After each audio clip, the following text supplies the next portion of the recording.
Welcome to Stuff You Should Know, a production of iHeartRadio.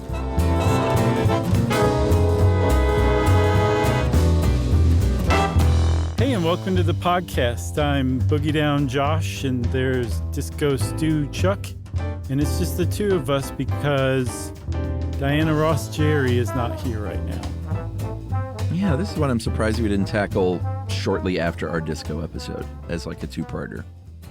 It is a little surprising, isn't it? But I hadn't heard of Studio 54 until you picked this, so I don't know how that would have been possible. Oh. That's funny. I'm just kidding. I've heard of it. I'm cool, man. I'm hip. Even though I guess I was one year old to 3 years old when it was open. So as it was going on, I wasn't aware of it. But later in life, I kind of developed an awareness of it. What do you think about all that?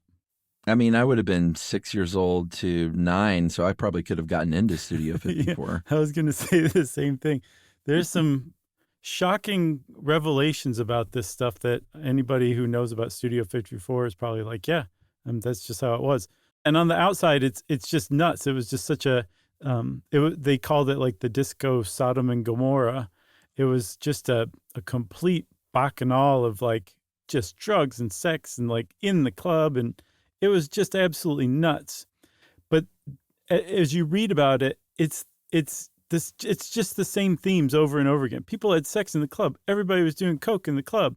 Everybody was on Quaaludes. And this Mick Jagger's wife, Bianca, was on a horse once.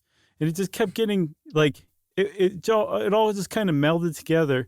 And I kind of felt like by the time I was done researching this, I get Studio 54. Yeah, there's a documentary on Netflix that's okay called Studio 54. Yeah, I saw it. From filmmaker Matt, I guess, Tiernauer. There was a very bad movie about Studio 54, like a movie with Mike Myers famously playing Steve Rubell. I thought that was the documentary. I was going to say Steve Rubell is like the spitting image of Mike Myers, but now I gotcha. No, it turns out Steve Rubell, Mike Myers, young Billy Joel, and Alex Edelman all sort of are the same person. Oh, that's interesting. They all look alike. But it's interesting, when I was watching the documentary, Emily was floating through the room here and there, and people were just like, oh my God, and we would just do this and this and this and this. And she finally wandered through and just went, these people sound like idiots. Yeah. It is. It's just basically another example of, and apologies, like this is a pretty blanket statement, but the boomer generation being like, we did this and had so much fun and it's the coolest thing that could ever possibly happen. Yeah, I think, and it's sort of like it reeked of a documentary on like what was that ill-fated, doomed island music festival. Fire Festival. Yeah, it was kind of like that, where she was just like, these people are idiots. Like, how long can you just sit around and talk about doing cocaine every night and dancing until the sun came up? Yeah, but the thing is, and Livia helps us with this, and I think she kind of captured it. The reason it seems like that Studio 54 is still just so prominent in just the general cultural consciousness, especially in America, is because it was short-lived. It ended at its peak. So it didn't stick around long enough to like really like become passé. Mm-hmm. And in the very short, like bursting lifespan that it had, less than 3 years, like 33 months, I think, it was the coolest of the cool. And when you put all that together, that's how 50 years later, people like us are doing a podcast on it still. You know what I mean? About a club. Yeah. A club. That's what we're doing a podcast on. One of 8,000 disco clubs that were open between 1974 and 1976 alone. That's how important this club was to that scene. Yeah, I mean, it's on one hand, there's a couple ways to look at it. It was a symbol of something more than probably anything was a symbol of that era. Yes. Of that excess and decadence and everything.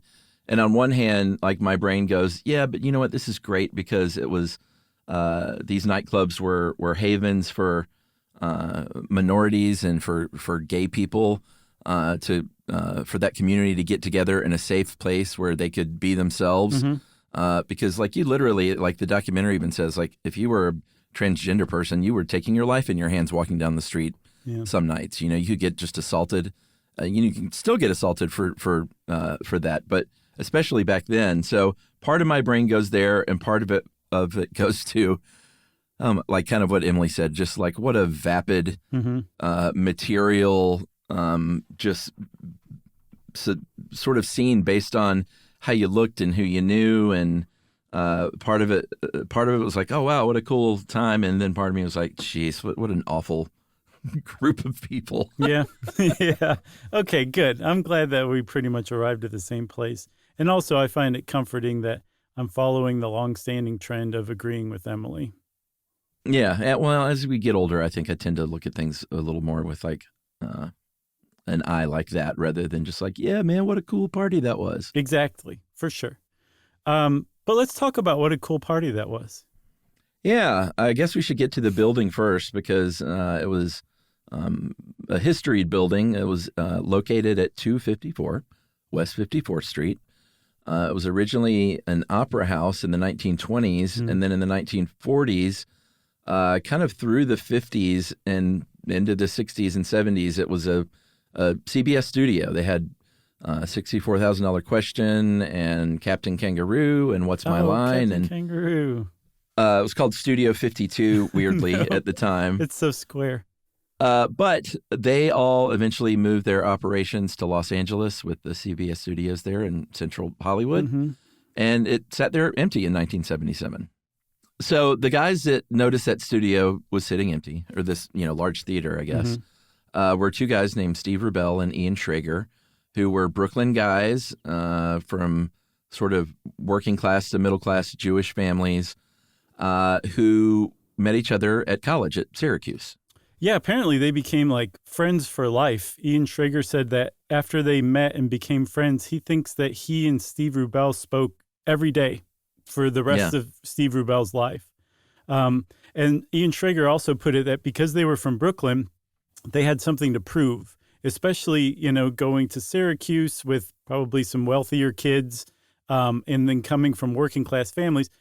I'm not going to say they had a chip on their shoulder, but they were hustlers. They were ambitious. They were going to make a life for themselves rather than, just end up joining their dad's firms, because their dads didn't have a firm. One was a postman, and the other one was named Max the Jew, who ran illegal gambling operations.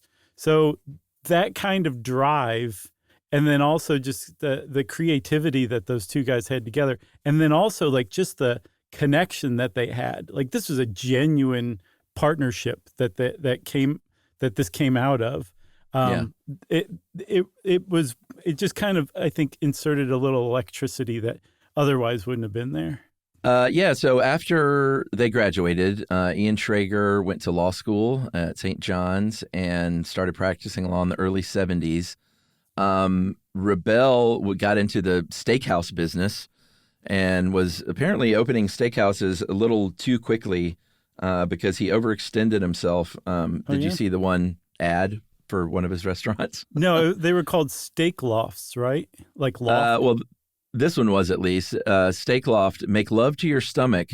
And in the subheading, it said, all entrees include soup, salad bar, baked potato, and shrimp.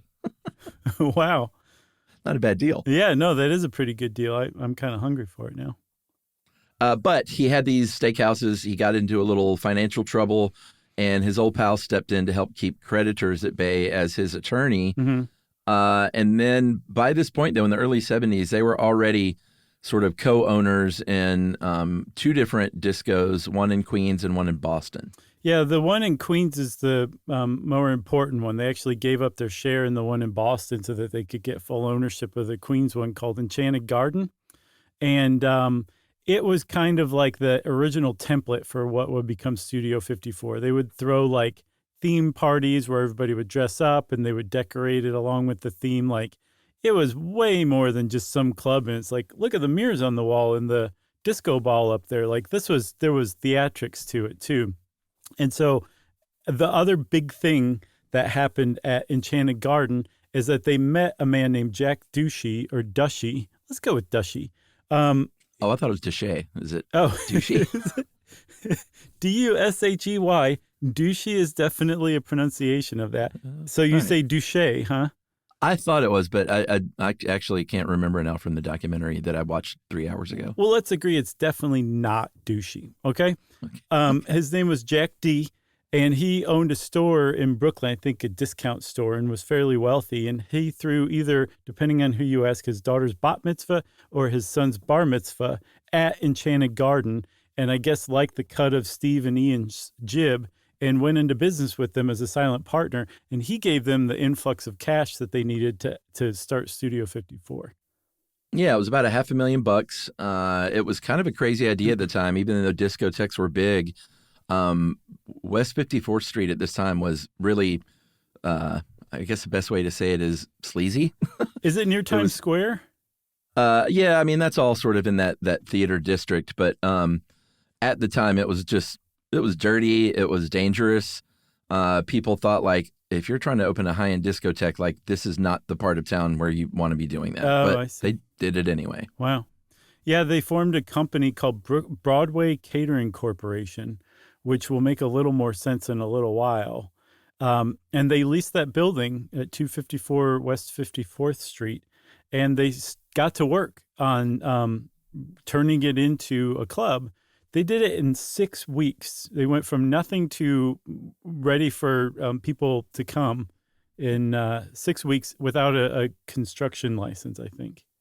Yeah, and they just kind of got to work. It was, sort of a time where you could just get away with stuff until you didn't, kind of under the table style. Mm-hmm.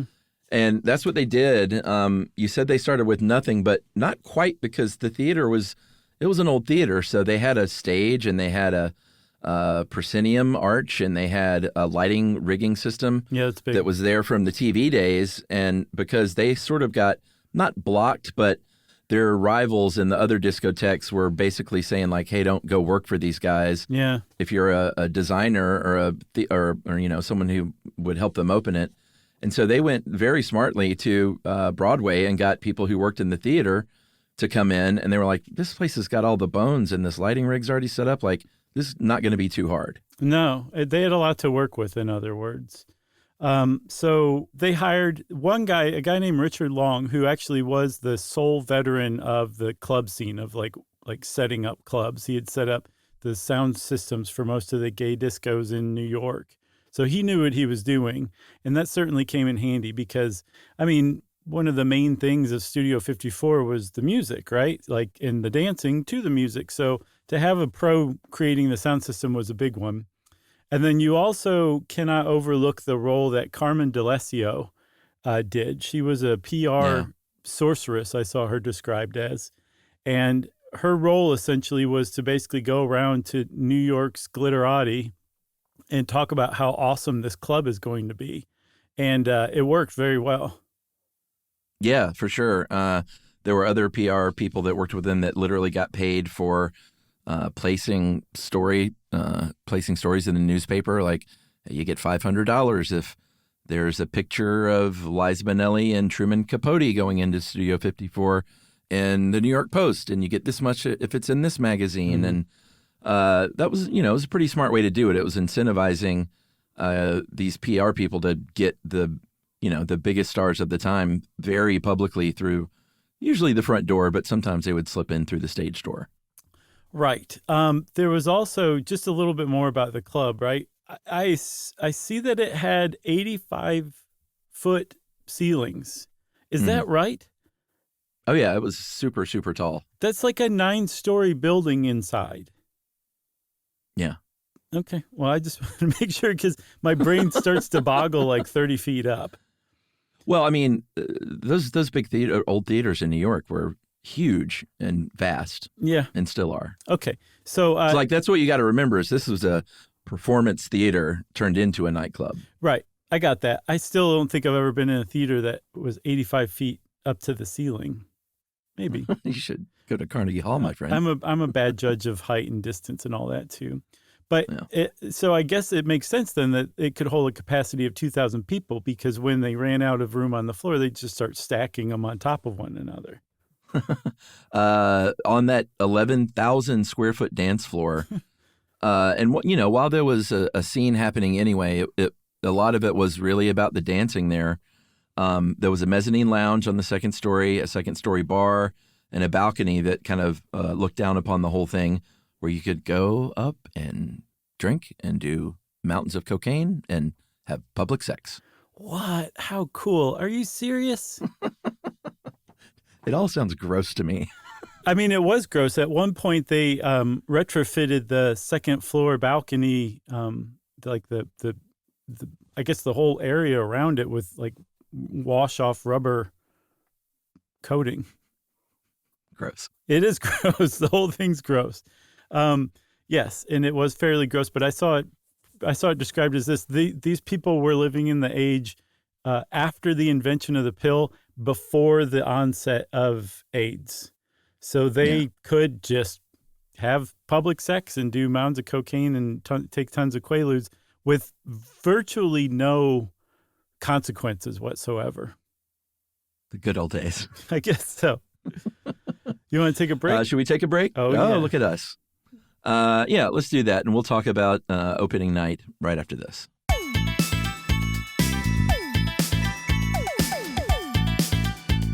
Stuff you should know.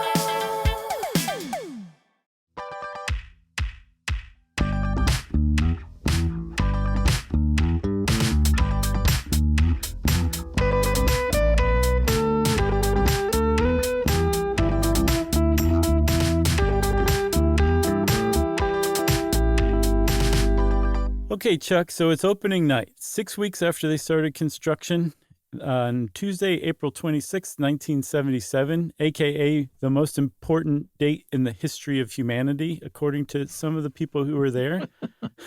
That hype that Carmen DeLessio had been building up was really paying off. Apparently, there was an hours-long wait already, and it was so long that Frank Sinatra and Warren Beatty were like, this is taking too long, I'm out of here. That's how long the wait was. Warren Beatty.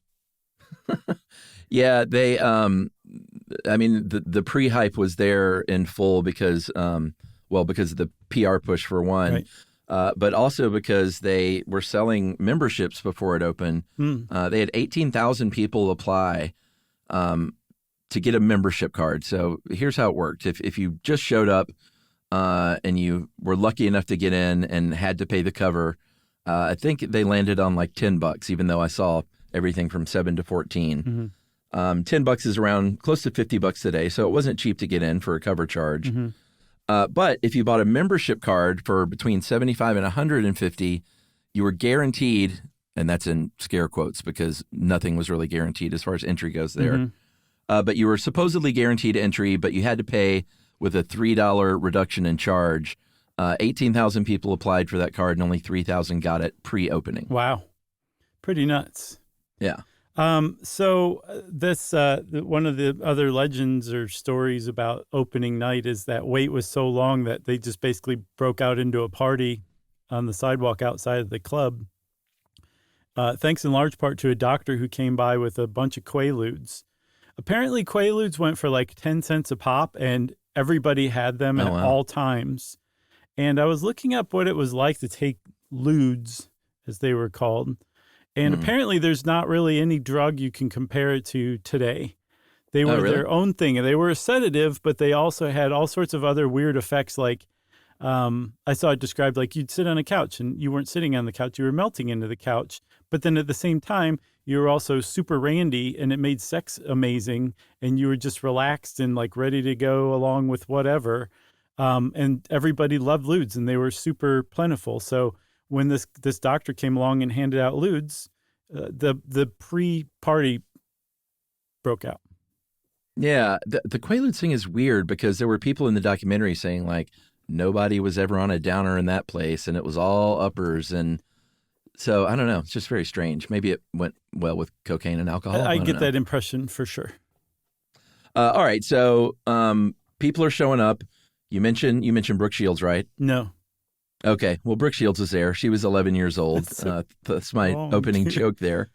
And she was taken there by Robin Leech, who would later go on to host Lifestyles of the Rich and Famous. I used to do a great Robin Leech. Let's hear it. No. In retrospect, it wasn't great at all. But at the time, I thought it was pretty great. I also did a good Bartles and James impression. And then my other one was Larry of Larry, Daryl, and Daryl from Newhart. You did you did an impression of a bottled drink? Remember the two guys who were like the spokesmen who were supposedly Bartles and James? And you did both? No, one of them didn't speak. The other one was kind of the shorter, more rotund one with glasses. He spoke. I have no recollection of what he sounded like, but I would do those impressions. I love it. So you did, what was the first one? Robin Leech.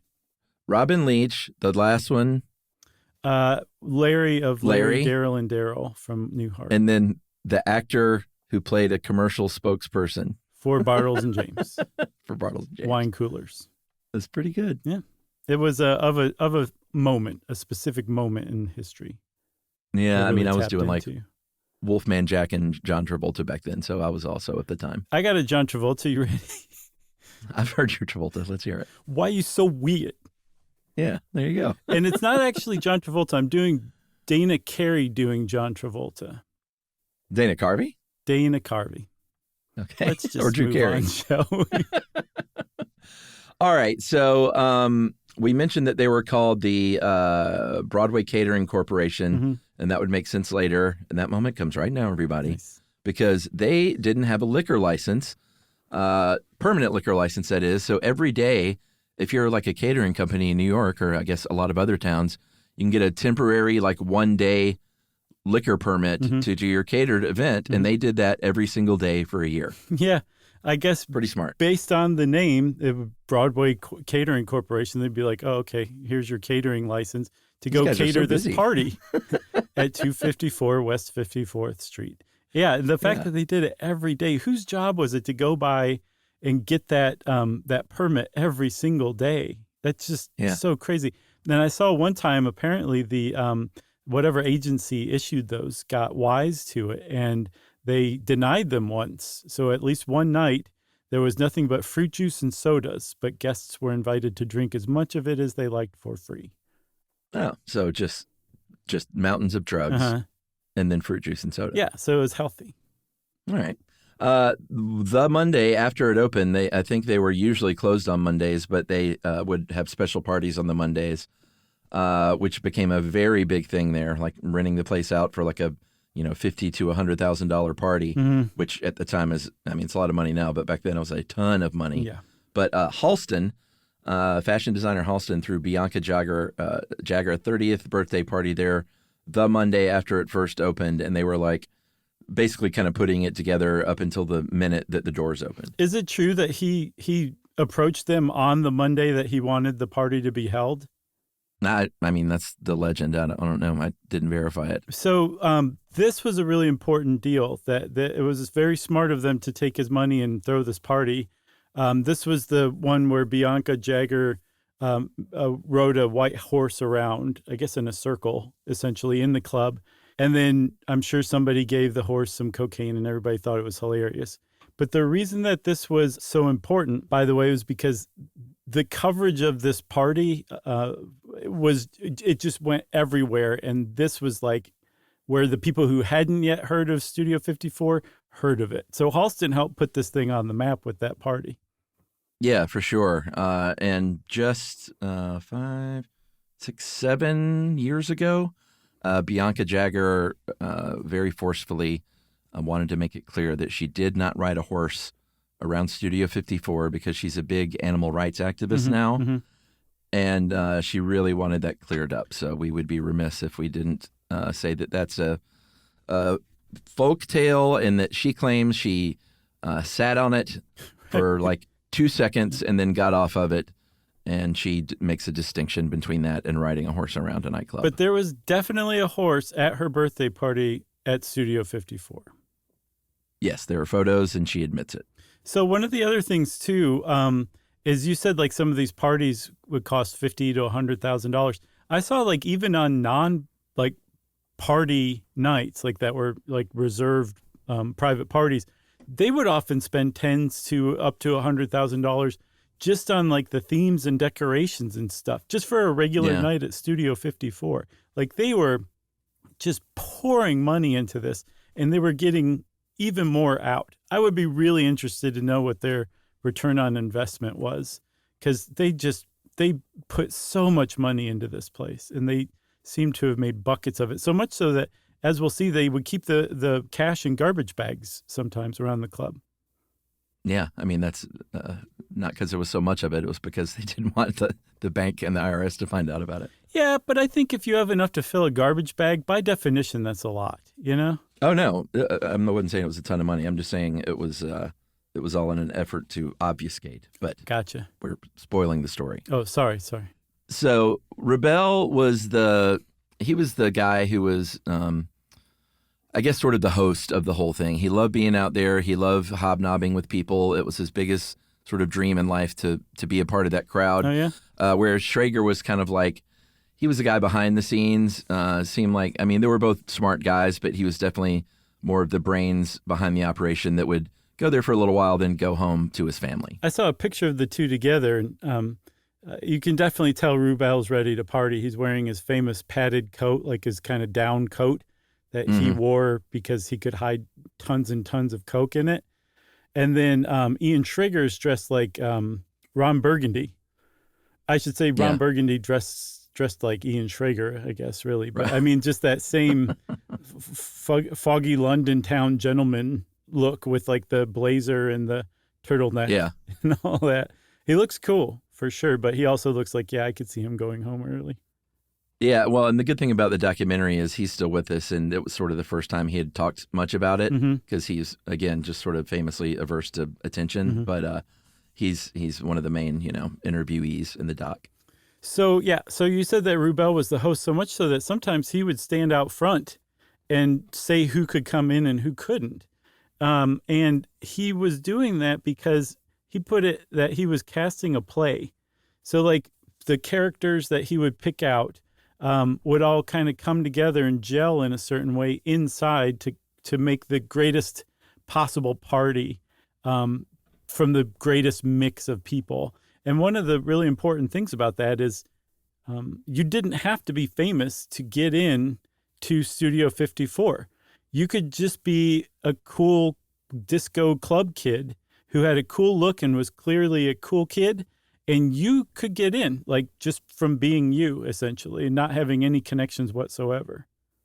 Yeah, I mean, that was 90% of the crowd were just people, because in a room of 2,000 people, let's say 10 to 12 celebrities getting all the attention.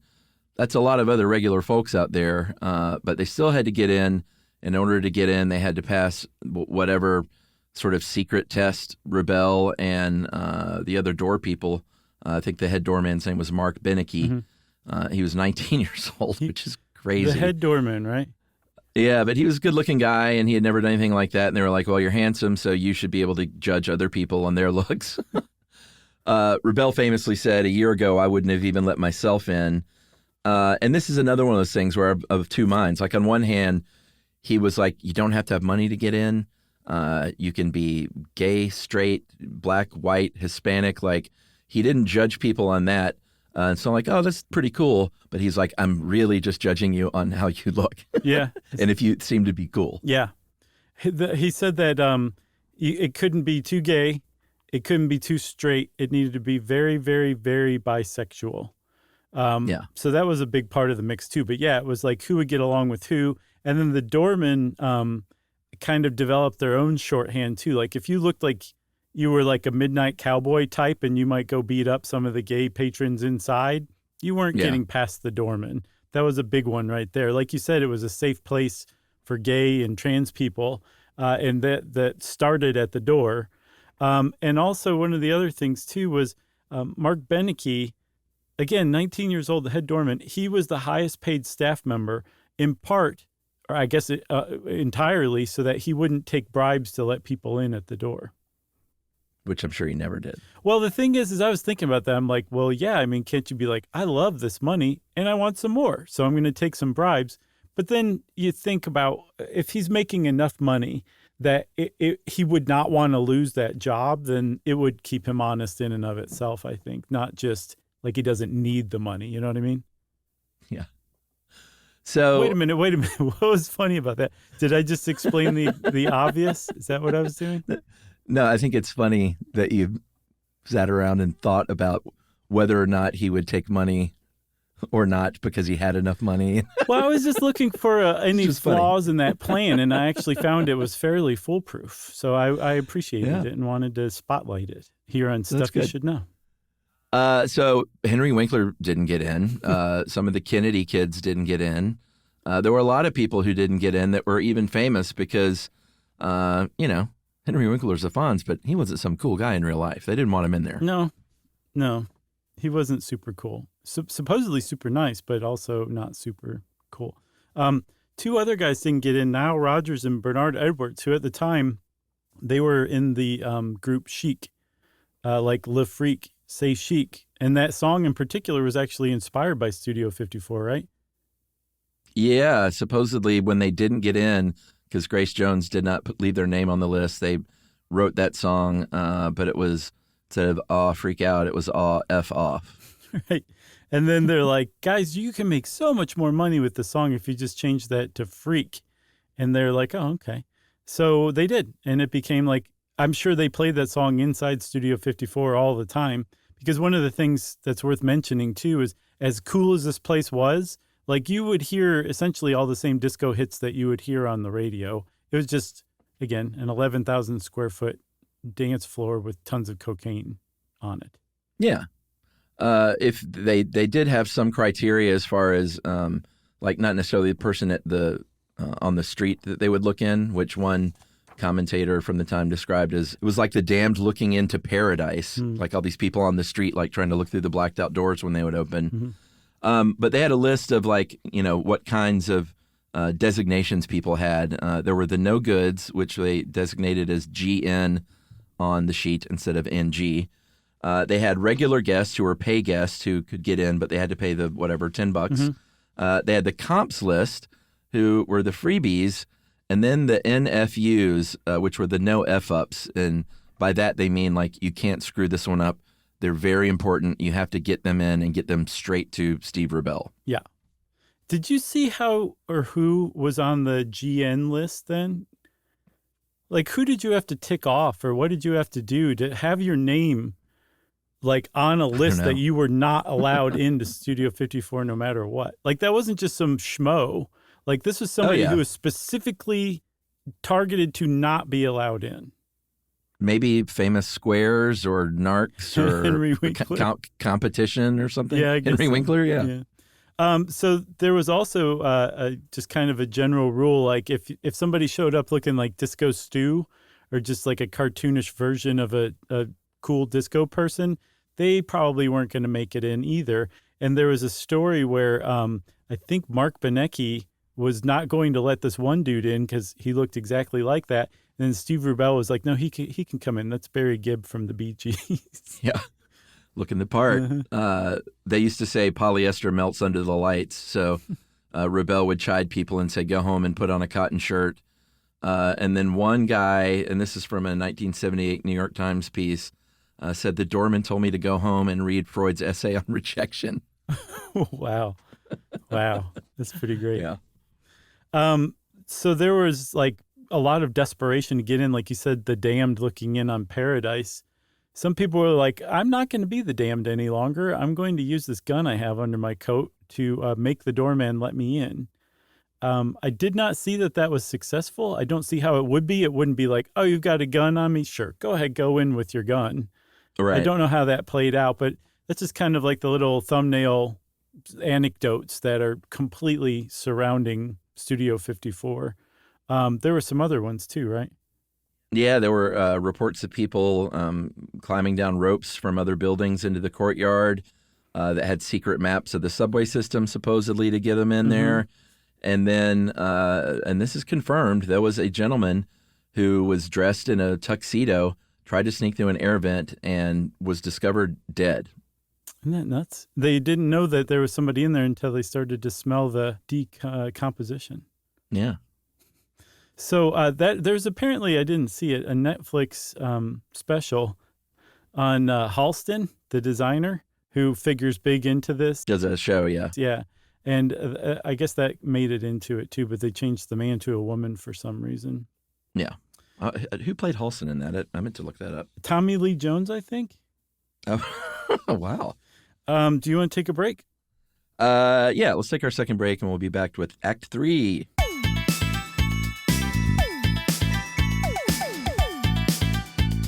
Stuff you should know.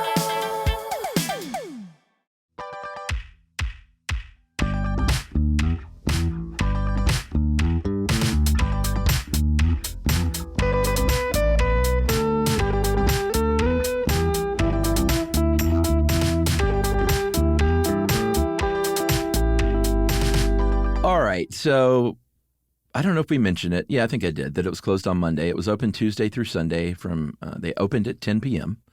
They closed at 6 a.m.-ish or whenever the party was over, really. Those are basically the times that I'm asleep.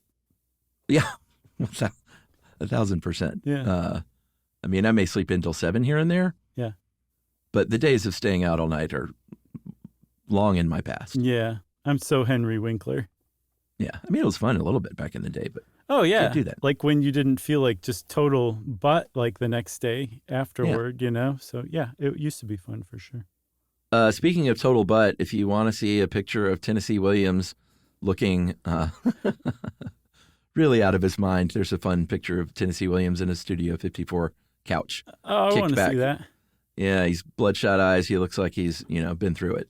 So, yeah, it was a murderer's row, a who's who of 70s famous cool people who were there. Apparently Divine, the very famous, was Divine trans, or was Divine considered a crossdresser, or is that just what they called Divine back in the day before we called people trans? I mean, I think Divine went by the tag of drag queen back then, probably, but I'm not really sure about these days. Okay. Is Divine still with us? I don't think so. I don't think you can live that fast and hard and still be around this many years later. Yeah, that'd probably be a good episode, actually. Divine, for sure. Yeah. For those of you who don't know who Divine is, she was a star, almost a muse to John Waters, and was in a bunch of John Waters movies, and I think ate dog poop in one of them. Yeah, that was in Pink which one was Flamingos? it? Yeah, Pink Flamingos, I think. But yeah, we'll do an episode on Divine, even though we just gave away the twist. Right. Andy Warhol was a big one there. In fact, he brought his whole factory crew and loved Studio 54 so much that he basically was like, he sicked the entire staff of Interview magazine on it and started basically covering Studio 54 relentlessly in his magazine. Yeah, and I saw that the sort of the heartbeat of that crowd, like the real regulars, because, Mick Jagger and, Elton John and Robert De Niro, like everyone who was anyone would pop in there. Mm-hmm. But it like the heartbeat of the regulars were Liza Minnelli, Halston, Bianca Jagger, and Andy Warhol. And I think Truman Capote was like the fifth Yeah. of that foursome. He seems to have been about as regular as any of them. Grace Jones was a big one, too. Oh, yeah. I don't know if she was super into that circle. She seems to have been kind of a lone wolf in a lot of ways. But one of the doormen said that she arrived naked so many times it became boring. I can totally see that. Yeah. She just sort of, it's like, all right, Grace. Right. Maybe put on clothes. That would be the, Yeah, that'd be the shocking big thing. Yeah. There was also a woman named Disco Sally, right, who just was a legend. She also appeared in that Halston not documentary, but that Halston miniseries. But I think they kind of didn't do her justice from what I read. Oh, really? Yeah. So what about her? She was I think she was an attorney or a former attorney, and a widow who just like, this lady loved to dance. And in the documentary, they were like, at first, the doorman, Beneke, was like, no, man, wait, this isn't, it's going to be like a, what do you call it? Like a gimmick if we start letting people like this in. Mm-hmm.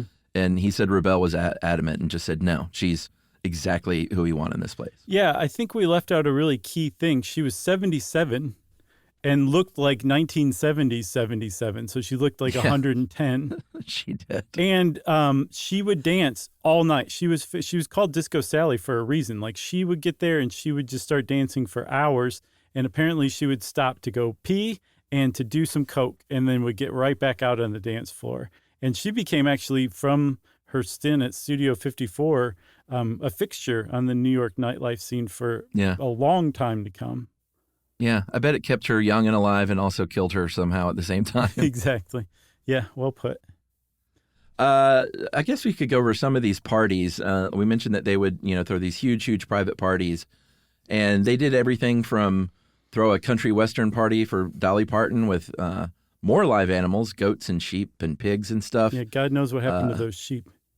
Yeah, I don't like the animal stuff in there. Like nothing good is happening to those animals. No, for sure. And like probably some bad stuff is happening to them too, let alone just being scared.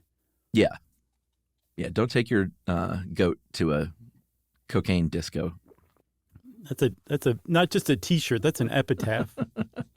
What else? Liz Taylor had a big birthday party there with the Rockettes, among other things.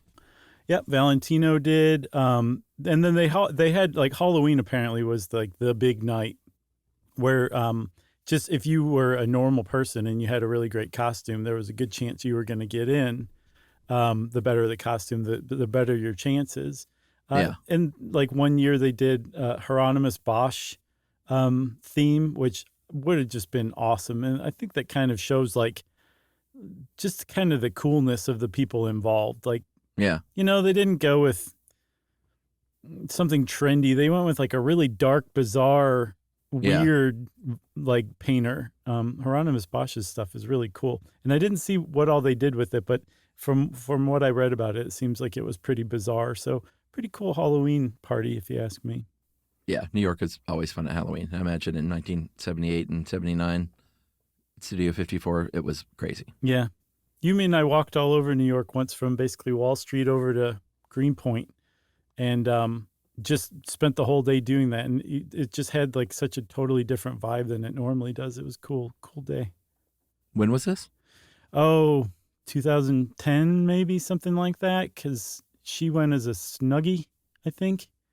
Oh, on Halloween. Okay, I got you. Yeah, Halloween. Yeah, I had a couple of fun Halloweens in New York back when I was living in Jersey. Mm-hmm. I was the Bridge and Tunnel guy.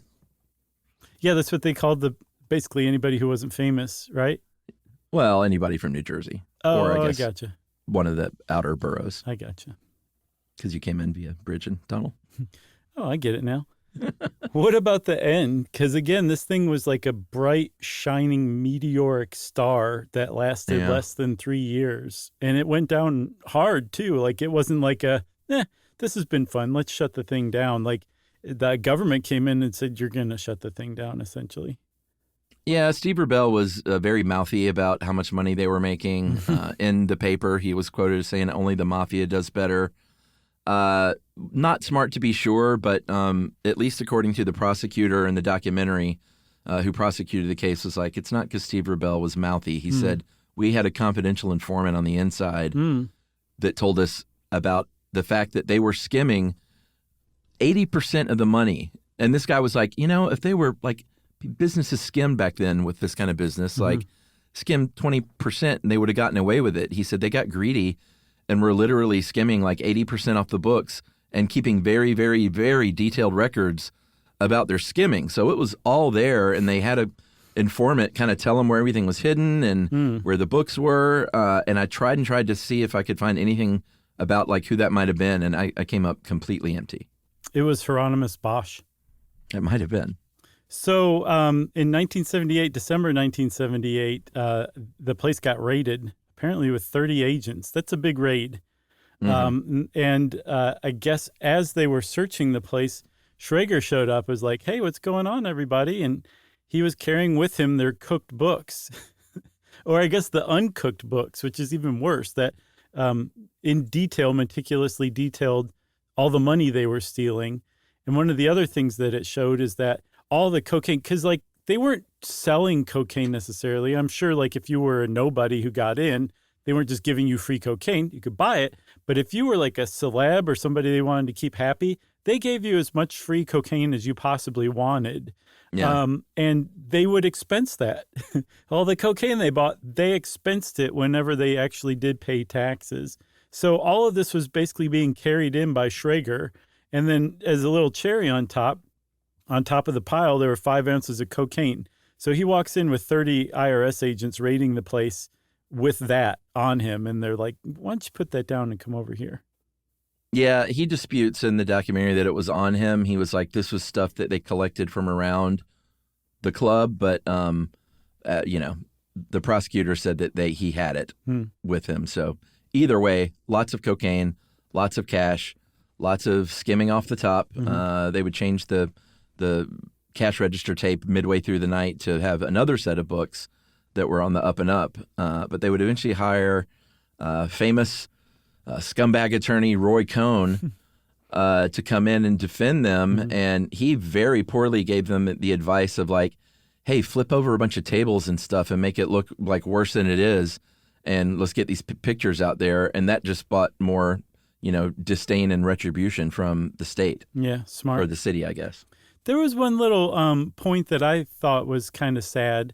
During this raid, the IRS agents supposedly found a room. There were a lot of like secret rooms, like VIP rooms. But this one was so secret and so VIP that according to Andy Warhol, Halston hadn't even been told about it. And when he found out about it, it hurt his feelings. And I'm with him. I can totally understand that. He dropped so much cash there. And then don't forget that first birthday party that they hosted that he threw for Bianca Jagger put Studio 54 on the map. And they didn't tell him about the most secret room. I feel bad for Halston. He should have had all access, huh? Yeah, if anybody should have, sure. Yeah. I mean, who, even Liza. I don't know. Definitely Halston, though. All right. So Jack D., the silent partner who invested to begin with, was indicted along with them in a grand jury in June of 79. That did not stop the club. They were still upgrading it and building new things. That's when that wipe clean rubber came in. They pleaded guilty in 79 of November 79 to tax evasion, with Jack D. testifying against them. The two guys were sentenced to 3.5 years, went to prison together, thankfully, and paid a guy for a year of protection while they sold out their competition and turned state's evidence against them, informing on other discos and their skimming, and they got out after but a year. Yeah. Never trust a disco owner. Yeah, I think Schrager felt bad about it. He was like, you know, my dad, he was in the gambling business and all this, but he was like, Max the Jew was a stand-up guy, and like he was gone, and I'm glad because he would have been ashamed of me for being a rat. Yeah, I could see that. Yeah. So the last, they closed down. You said the club kept going, but at least for this moment, it closed down on February 4th, 1980 with a sayonara party, farewell party. When, I think that's what they call them. When they sent Schrager and Rubel off to prison. So they just burned the place down basically one more night. And those two, they each served a year. Did you say that, I think? Yeah. And after they got out, I guess they were in touch in prison, and they decided to get into the hotel business. And they started the boutique hotel trend, apparently, starting in 1984 with a hotel they opened as Morgan's. Yeah, they sold the studio space to a guy named Mark Fleischman. He was a hotel guy, so they took over one of his hotels, rebranded it as, you know, this new concept of boutique hotels, and that's what, you know, Schrager did for a long time. I feel like it's time for boutique hotels to be reinvented as something else, don't you? Yeah, but what is it even? Just not part of a big chain, or some of them are even parts of big chains? No, they've become very formulaic. I mean, like funky art in the rooms that are supposed to kind of feel like your house, but just remind you that you're not home. Sometimes there's record players. There's like a super cool bar where people not staying at the hotel come, usually on the rooftop. And then there's the invariable restaurant, the house restaurant that is new American cuisine every single time, all of the same stuff on the menus. And we're talking boutique hotels in totally different cities with totally different owners. And everything's outfitted in like copper fixtures. Copper. You know what I'm talking about. Oh, I totally know what you're talking about. Yeah, it's a formula now. I mean, it's been around for 40 years. I think we need something new. What's the new thing? There isn't. They've already... I'm calling for it. Oh, okay, I got you. I thought you had an idea or something. I was like, man, let's talk after we hang up here. No, I'm the kind of person right now who has no ideas, just criticism. I got you. So they also opened a Palladium nightclub. That was their last foray into the nightclub business to sort of partially help finance their hotel aspirations. And very sadly, Steve Rebell died of complications from AIDS in 1989. And that left Ian Traeger alone and very sad because that was his bestie. Yeah, it really was. Ian Traeger just he had this thing hanging over him, this felony conviction. Even when they opened the Palladium, they couldn't be owners on paper because they weren't allowed to hold a liquor license. And in 2017, he was pardoned by President Obama on, I think, one of his last days for the tax evasion conviction. And that meant a lot to Ian Traeger. I read an interview with him from after that, and he seemed to really appreciate that. And he seemed to have kind of been the kind of guy who maybe deserved a pardon all this time later. Yeah, he's like, does this mean I can stop paying protection to that guy from prison? Right. You got anything else? I got nothing else. Well, that means, of course, everybody, since neither one of us have anything else, and it's time for listener mail. I'm going to call this cool email, an addendum. Ooh, Hey, guys, the episode on widowhood just popped up. You mentioned federal elected officials and how often the widow is appointed. It is quite common in my state of Kentucky in the past for the widow of a sheriff who dies in office, line of duty or not, to be appointed to that office, mainly because the sheriff's personal estate is wrapped up in his office. So letting her finish out the term gives him time to figure out if his tax books balance. Wow. Isn't that crazy? Yeah. If they don't, the estate will owe more to the county. There have been several notable widow sheriffs in my state. One being the first documented one, Mary Roach, who served from 22 to 27 after her husband was murdered in office. Oh, wow. And she was a real sheriff, went out with her deputies at work even. The other was a woman named Sheriff Florence Thompson, who took over after her husband died in 36. She oversaw the last public execution by hanging, was apparently the first and probably last woman to be in the role of that role in the United States just 3 months after she took office. I wonder if this is what the sitcom She's the Sheriff was based on. Maybe. That's, by the way, from Sean Herron, attorney at law, Louisville. Thanks a lot, Sean from Louisville. That was a great email. I definitely not heard that. Yeah, so thanks a lot. We love addendums and cool emails, especially when they're combined. And if you want to send us a cool email, you can send it off to stuffpodcast@iheartradio.com. Stuff You Should Know is a production of iHeartRadio. For more podcasts from iHeartRadio, visit the iHeartRadio app, Apple Podcasts, or wherever you listen to your favorite shows.